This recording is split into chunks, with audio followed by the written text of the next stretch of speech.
Jai. Grantaraj Srimad Bhagavatam. Jai. Nitai Gaur Premanande. Haribo.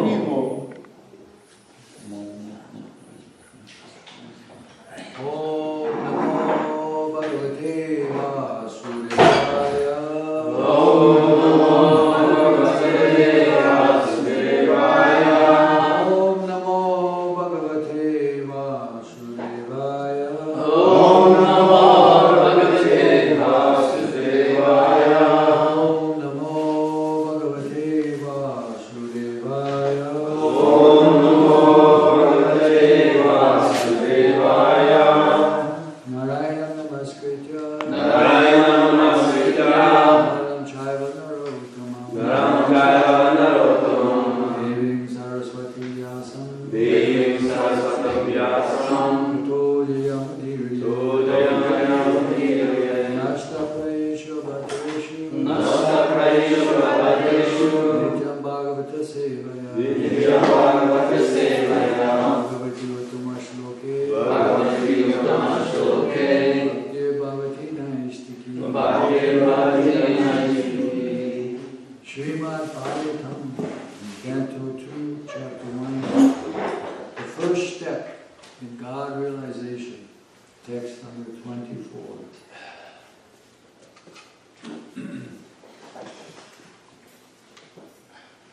Visesastasya dehoyam. Viseshastasya dehoyam.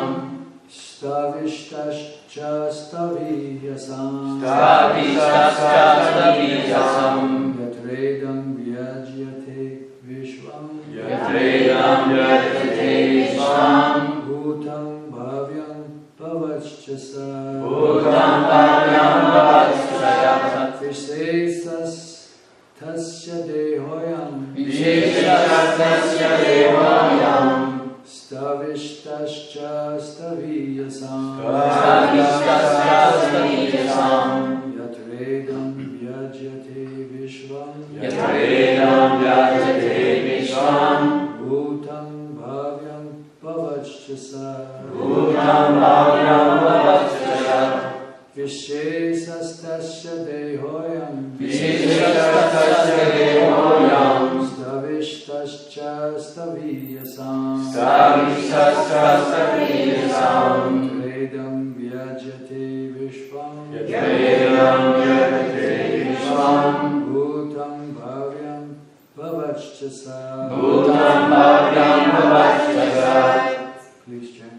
Viseshastasya dehoyam. Visheshastasya dehoyam. Stavishtascha staviyasam. Stavishtascha staviyasam. Yatredam vijayate vishvam. Yatredam vyajyate vishvam. Bhutam bhavyam pavachchasa. Bhutam bhavyam pavachchasa. Visheshastasya dehoyam. Visheshastasya dehoyam. Stavishtascha staviyasam. Stavishtascha staviyasam. Yatredam vyajate vishvam. Yatredam vyajyate vishvam. Bhutam bhavyam bhavachchaya satat. Bhutam bhavyam pavachchasa. Viseshastasya dehoyam. Visheshastasya dehoyam. Stavishtasya stavishya. Stavishtascha staviyasam. Yatredam vejyate vishvam. Yatredam vyajyate vishvam. Bhutam bhavyam pavachchasa. Bhutam bhavyam pavachchasa. Visheshastasya dehoyam. Visheshastasya dehoyam. Stavishtascha staviyasam. Stavishtascha staviyasam. Yatredam vyajyate vishvam. Yatredam vyajyate vishvam. Bhutam bhavyam pavachchasa. Bhutam bhavyam pavachchasa. Visheshastasya dehoyam. Visheshastasya dehoyam. Stavishtasya stavisyasam. Stavishtascha staviyasam. Yatredam vyajyate vishvam. Yatredam vyajyate vishvam. Bhutam bhavam pavachchasa. Bhutam bhavyam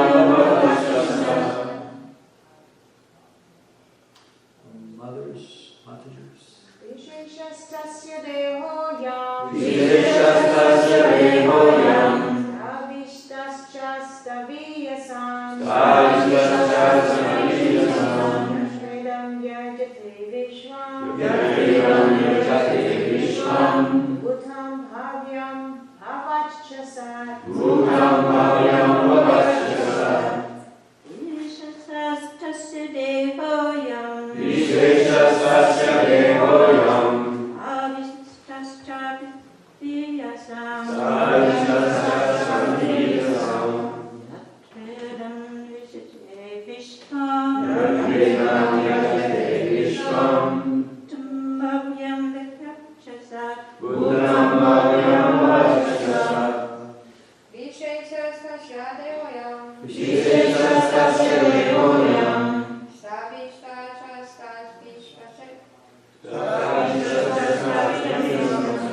Yatredam vajayate vishvam. Yatredam vyajate vishvam.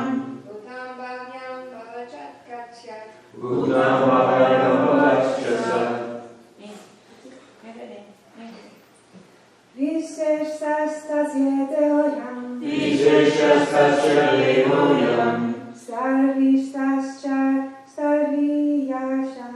Savishtaschastaviyasam. Yatredam vyajate vishvam. Yatredam vyajate vishvam.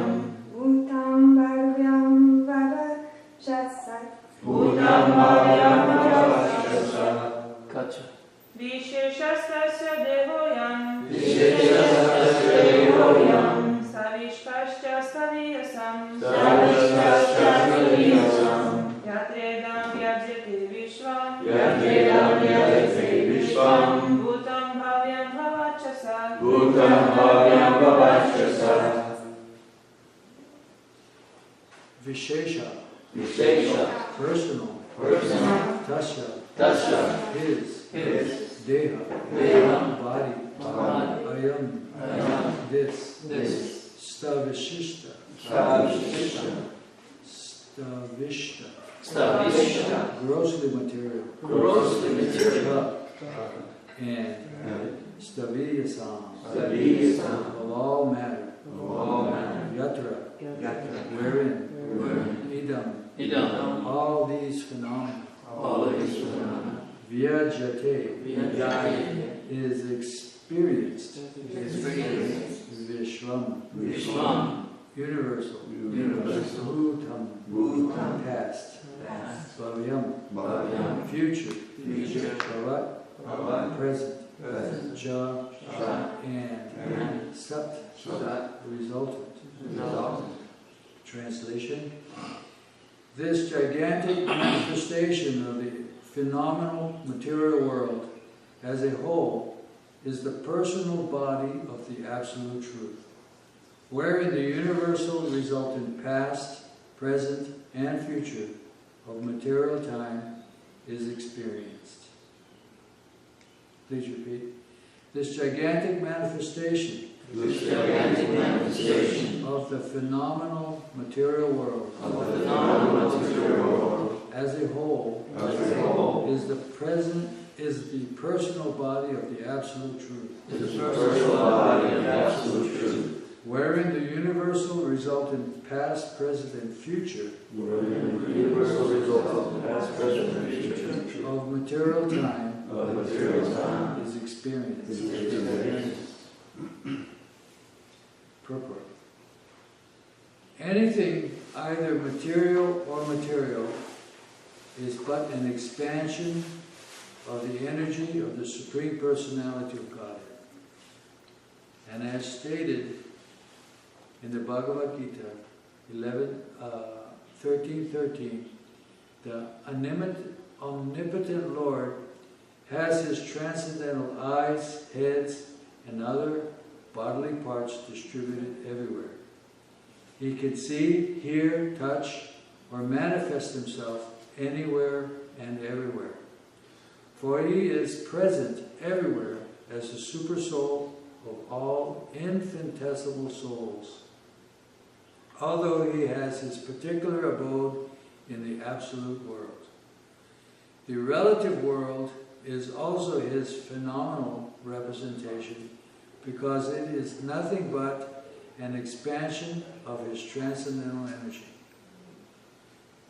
Although he is in his abode, his energy is distributed everywhere, just as the sun is localized as well as expanded everywhere, since the rays of the sun, being non-different from the sun, are accepted as expansions of the sun disk.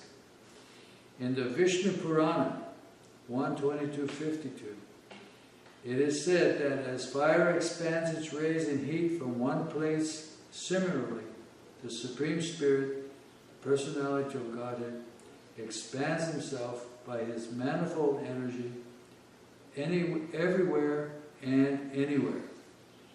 The phenomenal manifestation of that gigantic universe is only a part of his Virat body.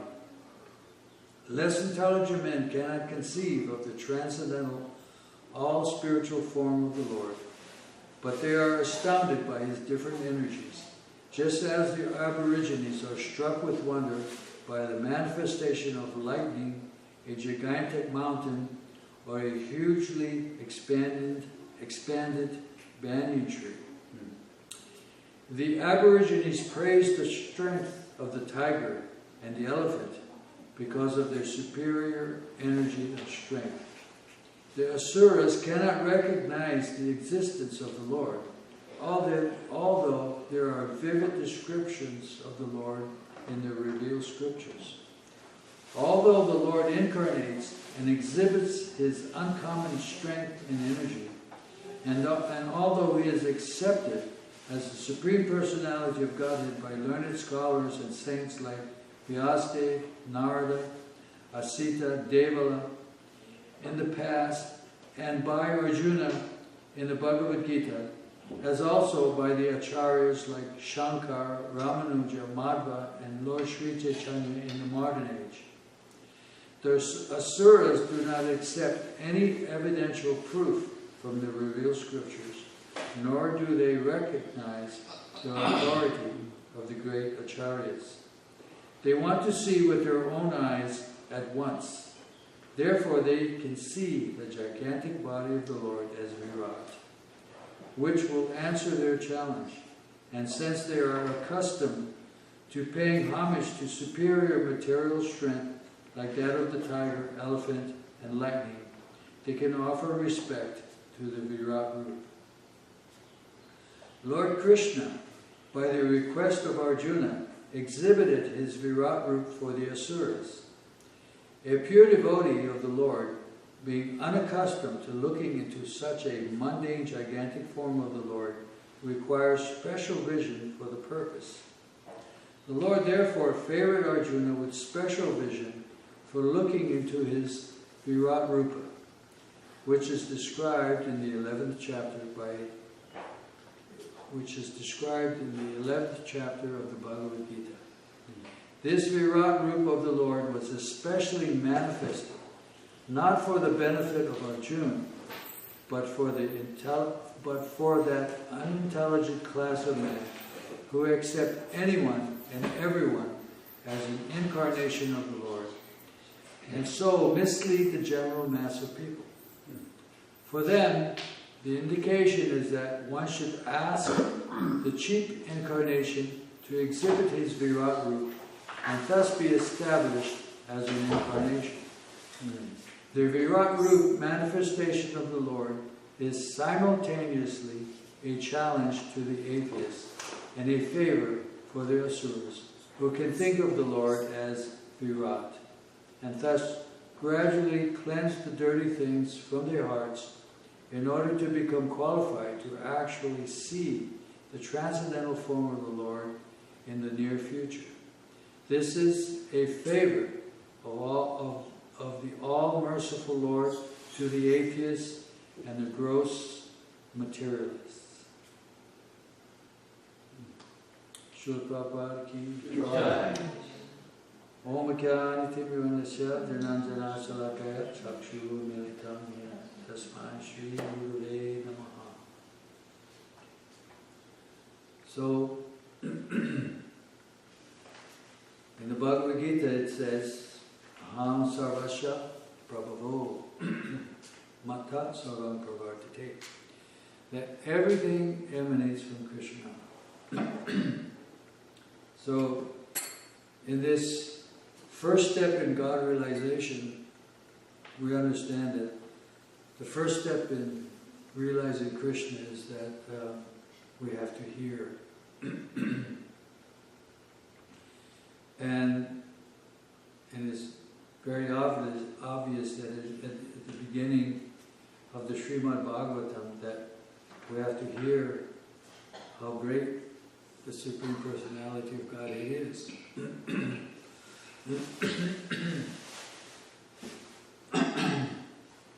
Reason being that we have to hear how great Krishna is so that we can realize how, as Prabhupada mentioned in the purport here, that we are infinitesimal. We're not God. We're not one with God. We're not as powerful as God is, nor do we possess the strength, the beauty, the unlimited knowledge, wealth that the Supreme Personality of Godhead has. He's the Supreme Proprietor, and we don't own anything. Everything we have is like this universal form that we see, the properties that we live on, the cars that we drive, or everything is the energy, the expanded energy of the personality of Godhead. So, hearing about the first step in God realization, by hearing about the Supreme Personality of Godhead, requires a little sense of self-realization, and that sense of self-realization is that we're actually very, very small, and we may not be able to understand our nature as a servant, or nature as part of the Supreme that's supposed to be engaged in the service of the Supreme, for the long time misuse of our independence, thinking that we're enjoyers, thinking that we're controllers, control our life situation. But every step of the way, that tiny, insignificant living entity is always being moved by superior forces. We have no control. We have no possessive capabilities over anything.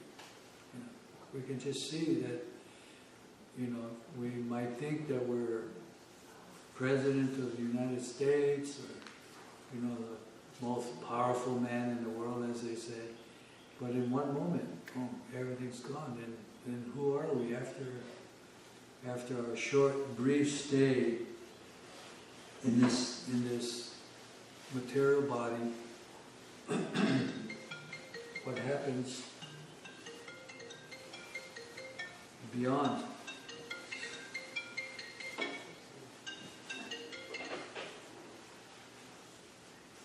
Anyway, there's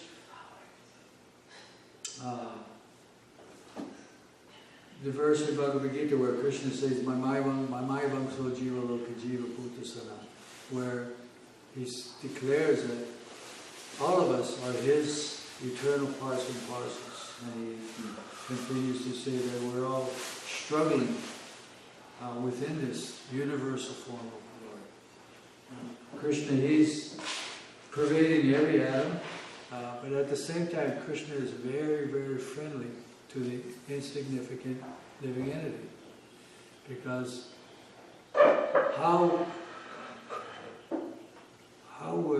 why would anyone, who has possession of anything, why would he,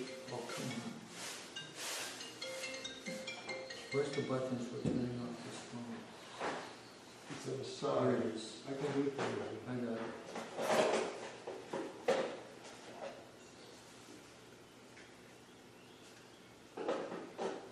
Okay, very good.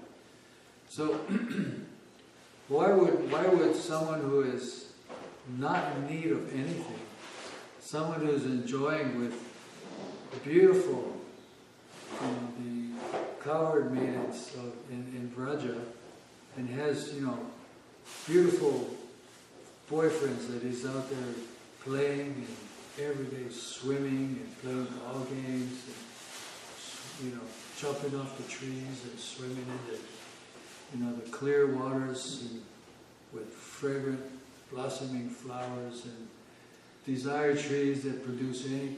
Why would somebody leave those pastimes to accompany an insignificant living entity in this world? But he does. He comes, manifests himself as a super soul.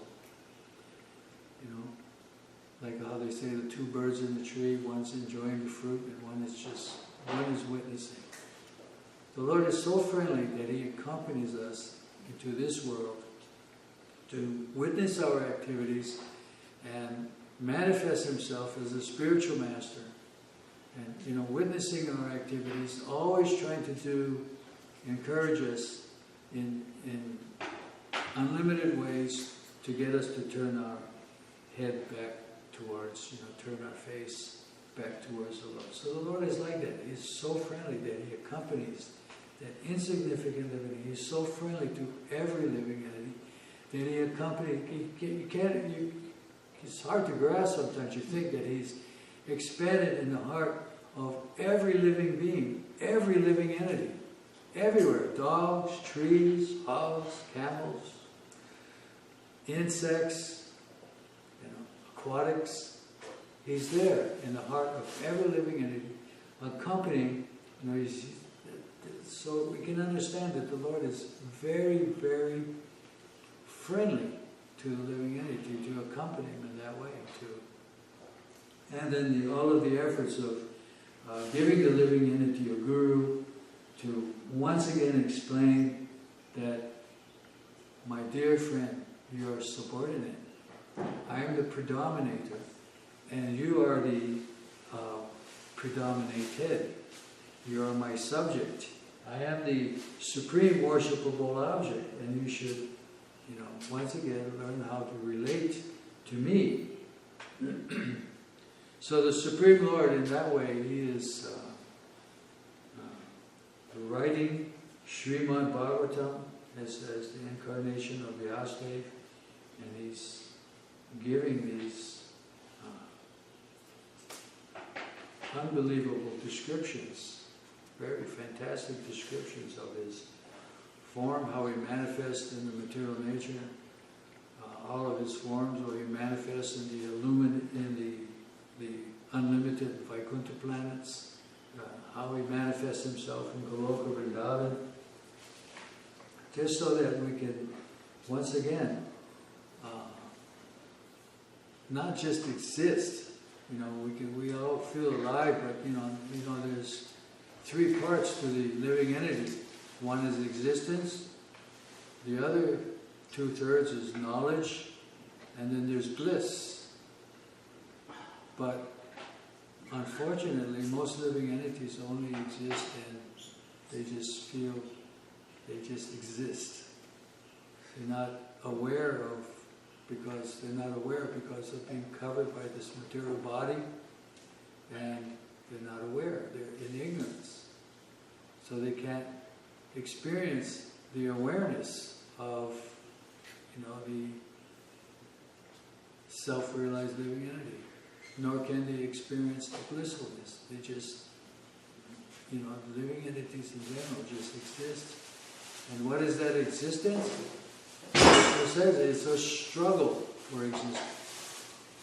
And we're struggling because we're just too small to do anything about it. We're helpless, hopeless, helpless. All is subjected to the,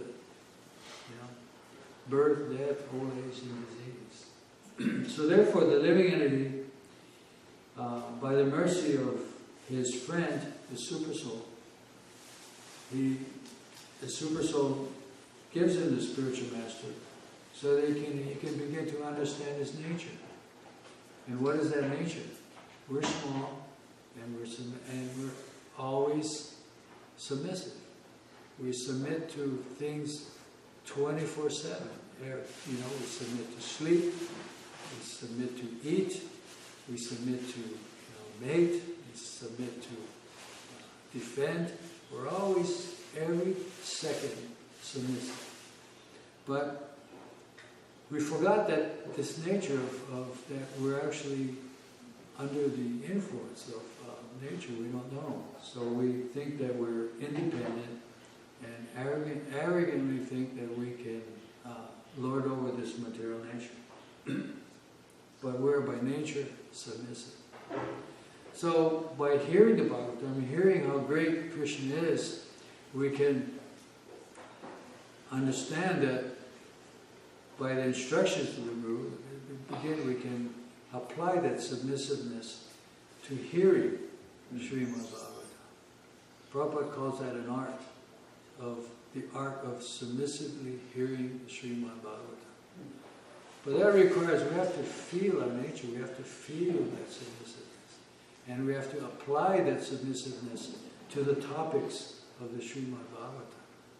Because that submissiveness, that's the nectarian nature of the living entity. That's the blissful nature of the living entity. And so if we apply that submissiveness to the topics of the Srimad Bhagavatam, hearing this gigantic manifestation of this phenomenal world, Lord Brahma described this as like drinking nectar with the ears, drinking sweetness. So, but the only way we can understand this sweetness is by that submission.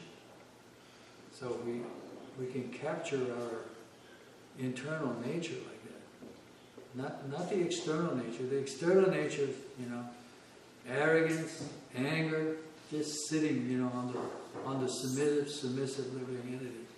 And the submissive living entity is forced to act angrily, to be arrogant, puffed up, lusty, greedy, mad, insane, envious. That's the influence of matter that affects the living entity and makes the living entity not feel his submissive nature, but he's thinking, he's feeling anger, he's feeling. We're not that anger, we're not any of it. It's this nature makes the submissive living entity feel that way. But we don't really feel like that. We're just like in illusion, thinking, false egoism, thinking we're like that. So if we can, separate, the existence, matter exists, is real, it's Krishna's energy, but it's acting in a certain way to keep the living entity in darkness. But there's that spiritual nature, and it can manifest itself fully, even while the living entity is in the material body. And it all begins by submissive hearing about the topics of the energy, form, pastimes of the Supreme Personality of God. And in that way, that submissive nature develops. And then from that submissive nature develops some attraction. It says in Bhagavad Gita, while contemplating the object of the senses, you become attached. Whatever you're thinking about, you're going to become attached.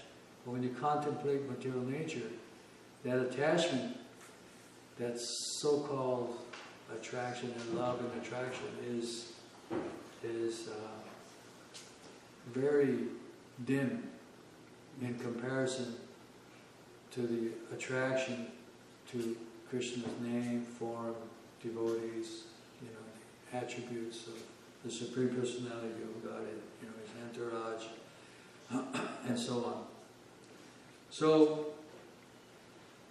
by hearing submissively, by taking the nectar taking the life of the Srimad Bhagavatam submissively, then one's submissive nature develops into, develop attraction.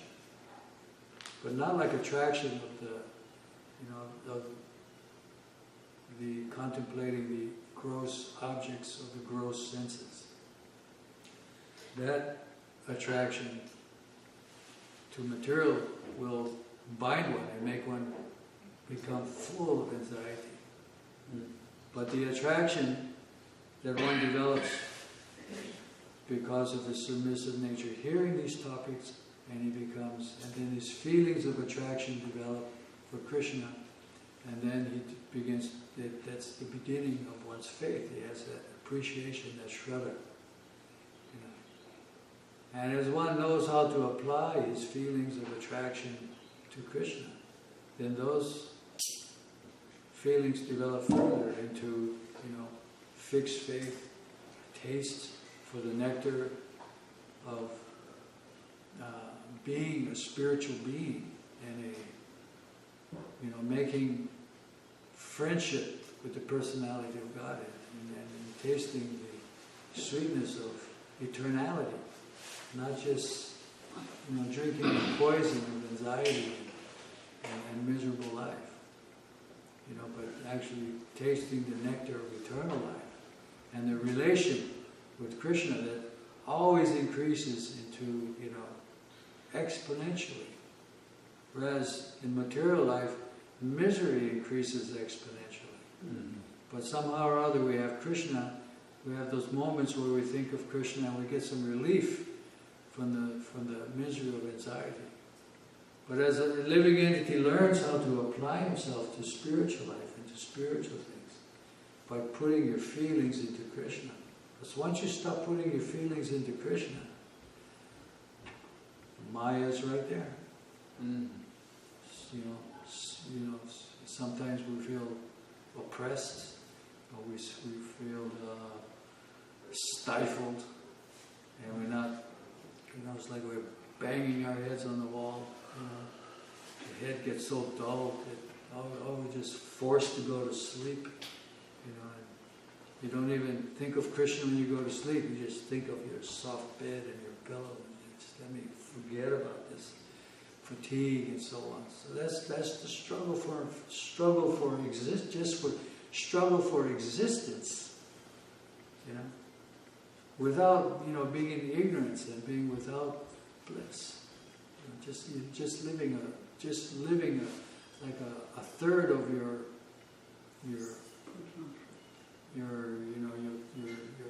third of your whole, your completeness.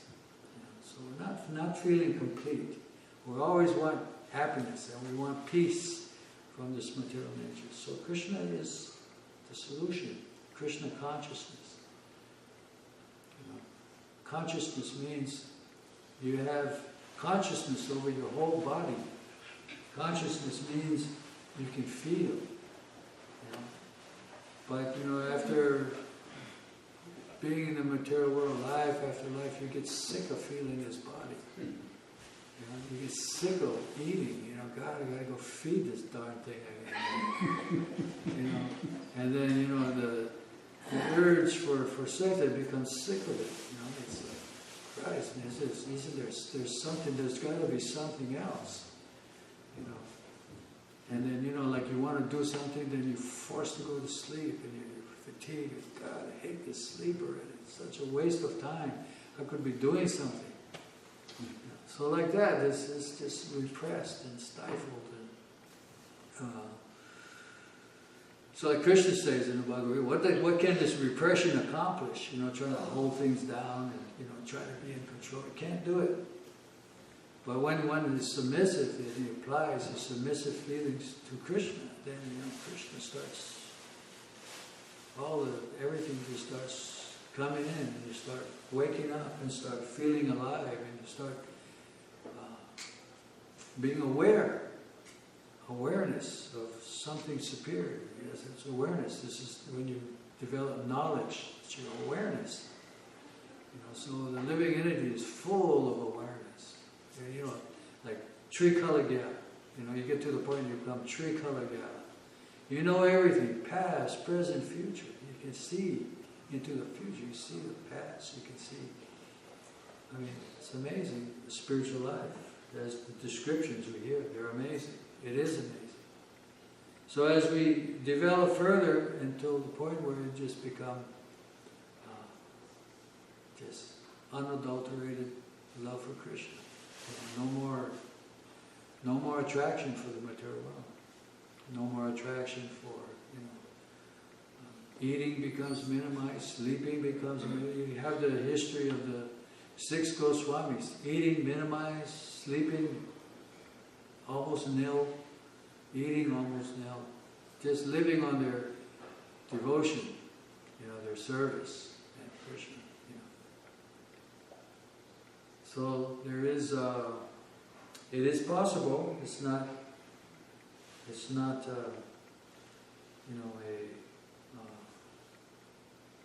how they say, if you go to school, you become a millionaire, you get, you'll become successful in life. Not necessarily. It depends on our piety from our previous life, what's happening in this life. We have piety in our previous life, in this life we're beautiful, we're rich, we got rich husband, rich wife, whatever, nice facilities. Life seems to be happy. That comes with piety, comes with great austerity. Kardama Muni was very happy. He had a beautiful wife, daughter of the princess, daughter of the great mankind of the universe. But he could create his house in the air with lakes and swans and gardens, doors made of diamonds and gems in the wall that illuminate the house. It's all due to piety. He meditated for 10,000 years on practicing yoga for 10 in great austerity. So he meditated on the Supreme Lord. It's like he has piety. Just like it takes great piety from previous life to be able to chant the Hare Krishna Maha Mantra. Lots of piety, great austerities. And it said that we have the greatest possession of the holy name of the Lord. Hare Krishna, Hare Krishna, Krishna Krishna, Hare Rama, Hare Rama, Hare Hare. So we just have to chant the Hare Krishna mantra in that submissive mood, chant, feeling submissive. You have to feel it. You gotta feel it. Gotta put feel. Krishna. We got a joke. Goswami was saying, put feel, Krishna. So in that way, by feelingly chanting Hare Krishna, those feelings, we got to study, watch the feelings that we have in relation to Hare Krishna. Not because these thoughts we have, they're all coming from the Zen Buddhists call it the unconsciousness. They're trying to quiet that unconsciousness, make their mind still. A very difficult, troublesome feat. But you can never quiet that thing. It's always talking in your head. But it's coming all out of darkness. It's unconsciousness. There's no nectar in it. It's just all, poison. So how do we quiet that? So we have to take we have to take our feelings.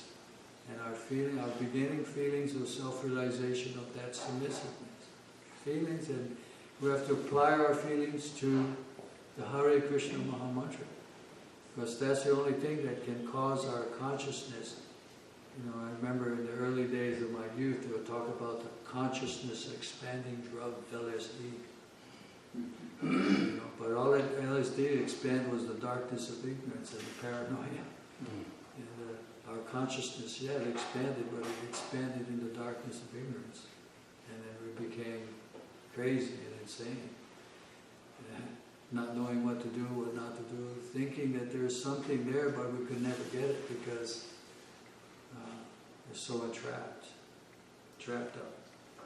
So as we chant the Hare Krishna Maha Mantra, as we hear the Srimad Bhagavatam, feeling submissive, studying our feelings in relation with the mantra, studying till we come to see the deities, Don't just come look at your eyes to look at the deity. You should try to take your feelings, put your feelings into the deity. And then you just watch what happens. Watch how your consciousness expands and becomes, how you become free from the material nature.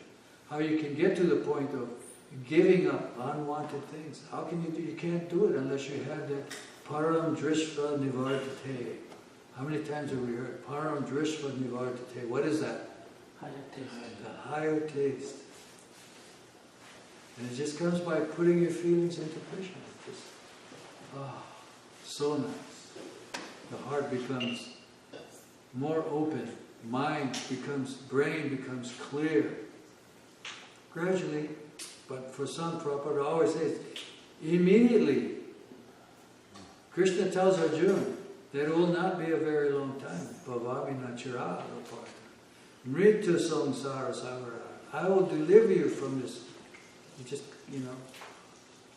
if you can put your feelings into Krishna and clear your mind, and then the mind becomes controlled, you have that taste and not want to engage in, all sorts of nonsensical activities. Because you got the higher taste. Because our feelings are becoming enlivened.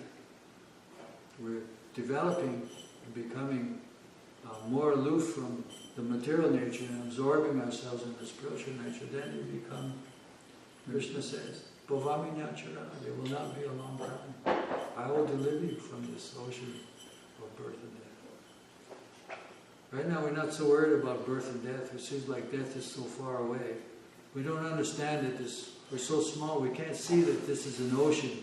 Material world is an ocean of birth and death.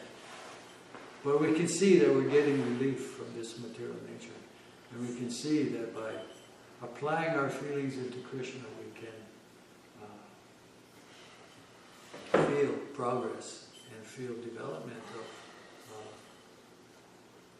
love for that transcendental devotional service of the Lord and engaging in the service of the Lord. Any questions or comments at this time, please? Well, submissiveness is not something that we as Americans are very favorable towards. We're taught, that we have a vote, we count, and our opinion is very important. And life is all about survival of the fittest. So submission, that seems weak. It is weak, because we're very tiny. And we are very weak.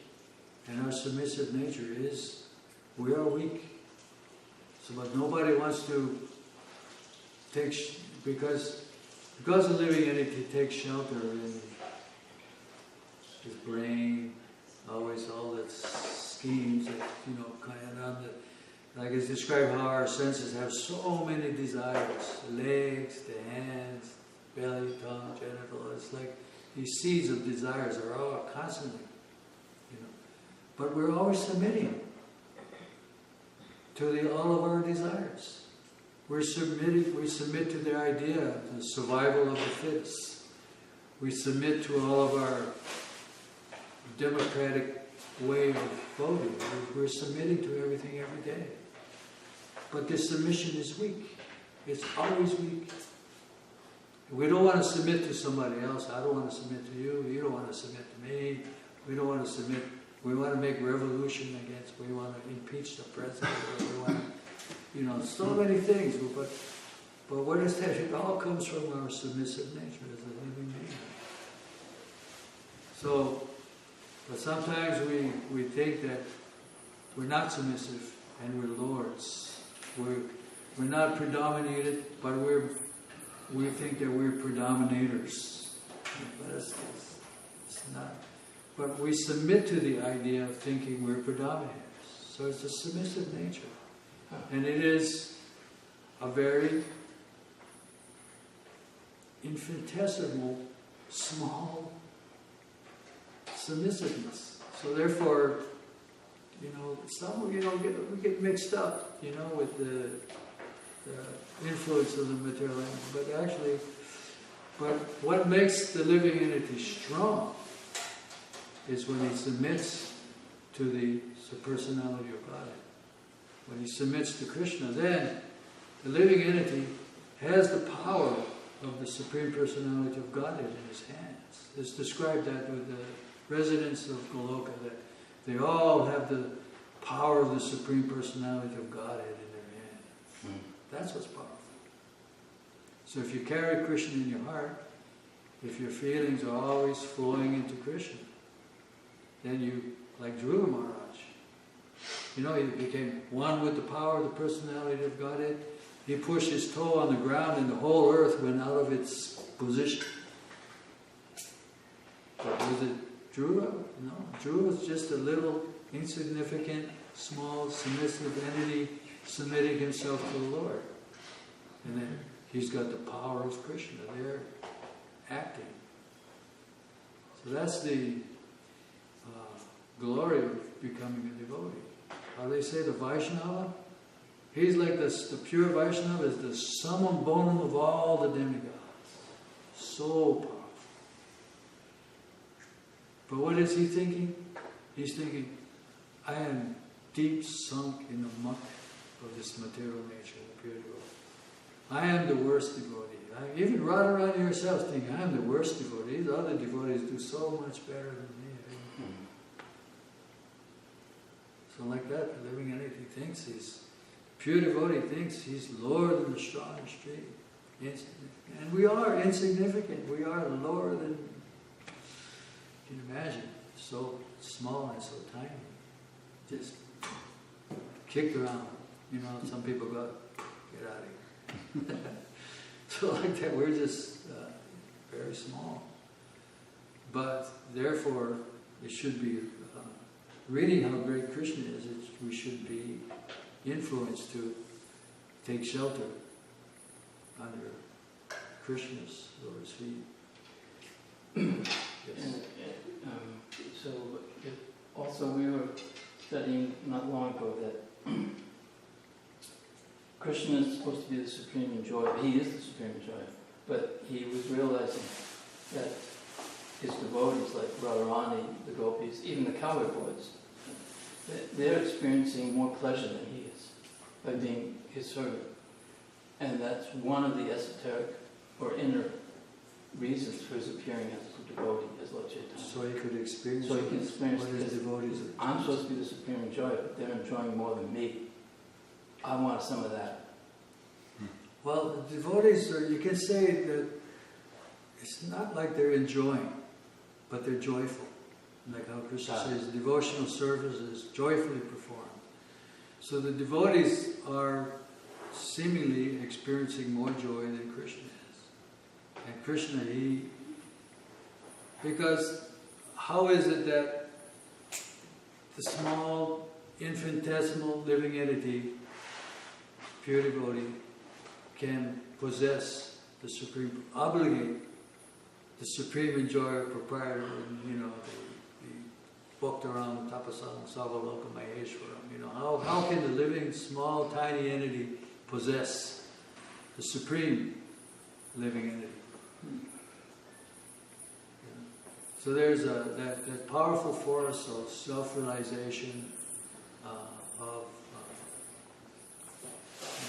you know, we got the idea of self-realization as being, you know, like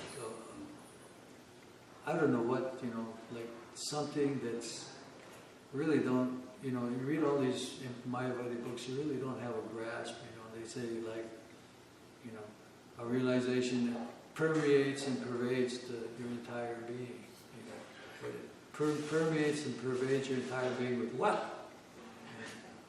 So the devotees become permeated and pervaded with joy and love and peace and happiness. I mean, it's an experience. It's not just void. So as we get to the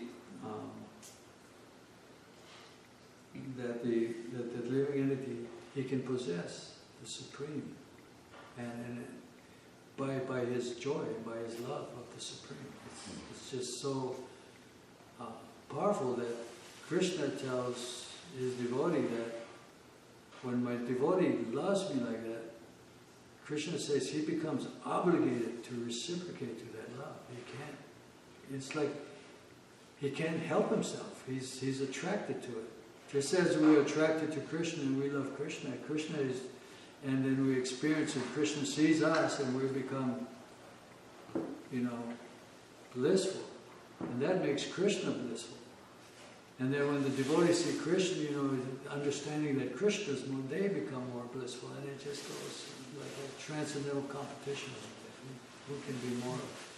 So Krishna, he comes, he wants to incarnate to get into that transcendental competitive action of, that increasing love for the personality of God. It's all amazing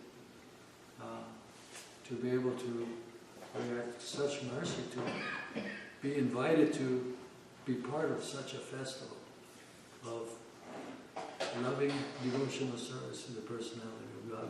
We're very fortunate to, yes sir? When we come to that position of surrender, of actually acting on this surrender, we're at a position of eternal blissful knowledge that I'm subordinate, I'm servant. I have to act on that. So that action, that activity becomes vigraha, the form of eternal blissful knowledge. You develop your form. That's where the reciprocation begins. Yes. When that surrender takes a form of actual activity. We understand that service means to be able to surrender to the authority and to act on what is needed. As Prabhupada often said, do the needful, because that's where the service begins. That's why there's so many devotees. I'm very enlivened to see that there's so many devotees here, because there's so many needs, and Krishna sends the devotees to take care of all these different needs. It's not that somebody can do what I do. I can't manage like Yogendra can manage. I get very, bewildered in management. Tried it a couple of times. Never ever want to be a temple president again. So Krishna sends a devotee who can manage. Like LA and Suvas, there's all chaos, and then they send Suvas, and I told Suvas, you're a manifestation of Lord Chaitanya's mercy, because he got that place all together, everything's going so nice. So Krishna sends all different kinds of people with different talent. Like, I can build, who else can build? And you say, hey, we need a new bathroom out there. Bhakta Prabhu, can you go and fix that bathroom? Go do the needful. Who's going to do it? Just have one idea with how plumbing's supposed to go, or electrical's supposed to go. So everyone, do the needful. Everybody has, there'll be somebody that can cook. There'll be somebody that can do this, somebody can do that. But the thing is that maybe we can do different things, but Krishna recommends you stay within your propensity. It's better to do your service, even though you make mistakes at it, but you might be able to do somebody else's service perfectly, but he didn't recommend that. It's better to stay with your propensity and engage your propensities in Krishna service, and then the needful gets done, because Krishna will send. He's sending so many people to do different things. I know myself, I'm capable of doing multitasking, but the needful thing, you have to, like you can say, you can do the needful, what the necessity. I can cook. I used to run restaurants, go visitors in Dallas. I'll sit down, preach, give a class. I'll talk to people. I used to distribute books. I used to fight, practice martial arts, all kinds of stuff I used to do. But I can see, I can understand that Krishna sends so many people to do all the different needful things. We can't just try to pressure one individual with a need that he not into it, you might say.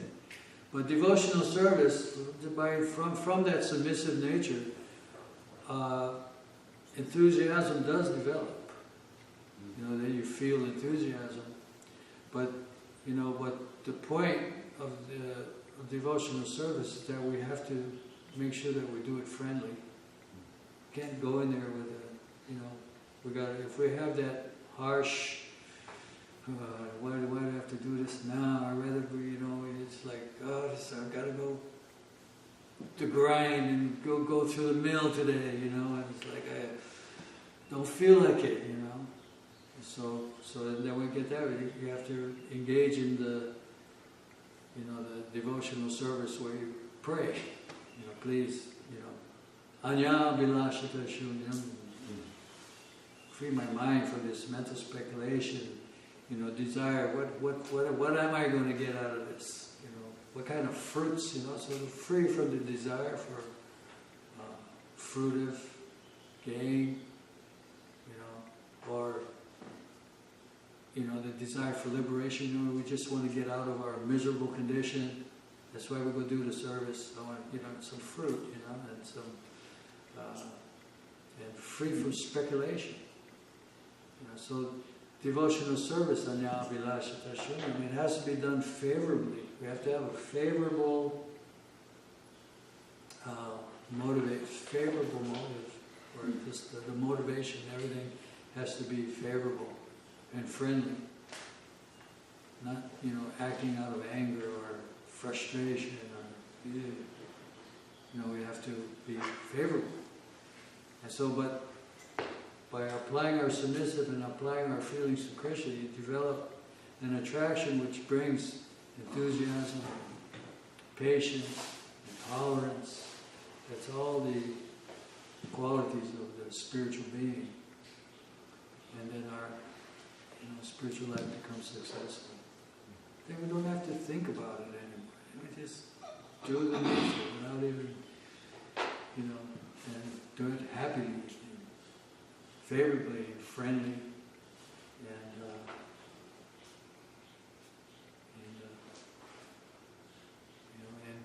cooperation with everyone else without making trouble or anyone feeling uncomfortable, or, like friends and enemies, or, getting all, have different camps.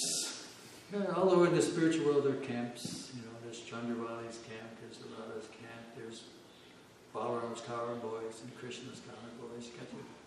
It's all natural. But the thing is, there is with patience and enthusiasm, tolerance. But it all comes by first submissively, feelingly applying yourself to the topic, the personality, the focus. Attention, rechanting japa, attention means submissive attention. That feelingly being attentive. Not just we just chant with the ear, the mind, tasteless. You have to chant feelingly, and then you get taste. Feel. Put your feelings. Hare Krishna, Krishna, Hare Hare, Ram. So in that way, not dry, or else you're just going to frustrate yourself. You're going to chant just using the ear. You see guys sometimes they got their hand in the ear, they're just trying to hear, focus the mind. Become frustrated like that. You don't want to chant anymore. I know guys say, I hate this chanting Hare Krishna. It's like painful. But what is that pain? It's that the ear and the mind is just crushing the living energy, making him feel, help. Let me get out of here. But if you can feel the pain, but if you just apply your feelings to the mantra. Put yourself, there's your feelings, that's you pervading this body, the consciousness pervading this whole body. It's you. You can feel. Very simple self-realization. Everybody can sit. You can feel inside your body, right? You feel. It's you.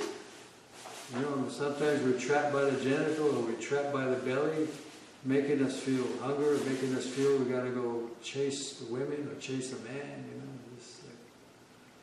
just the body influencing our feelings, making us feel this way. Hormones making us feel this way. Anger making us feel. You know, when you become submissive to Krishna, all that just knocks off. You put your feelings into Krishna. You develop the enthusiasm for engaging nicely in Krishna service. Simple process, so easy. Just got to feel. Be conscious. That's what Krishna consciousness means Krishna feelings. And it's all mystical, it's all magical, it's all very powerful. Very, like Prabhupada says, Krishna consciousness, very powerful. Just chanting of Hare Krishna, this is spiritual strength. And it comes by submitting ourselves, putting our feelings into Krishna's, you know, submissive, surrender. And then what? Krishna will protect. Sarvadhamma Purusha Aham Tvam Sarvapapya Moksham Yashami Mashach. And we don't have to worry about our passing pious activities anymore, attacking us, forcing us into miserable situations. Krishna will protect. He promises, if you surrender, I will protect you. If you think of me, that's what he said. Now I'm going to tell you the most confidential knowledge. The Raja Vijay, what is that? Always think of me, become my devotee, offer your obeisances unto me, become absorbed in me, and surely you will come to me. Krishna promises. One manaha bhava bhakto. That's the most confidential.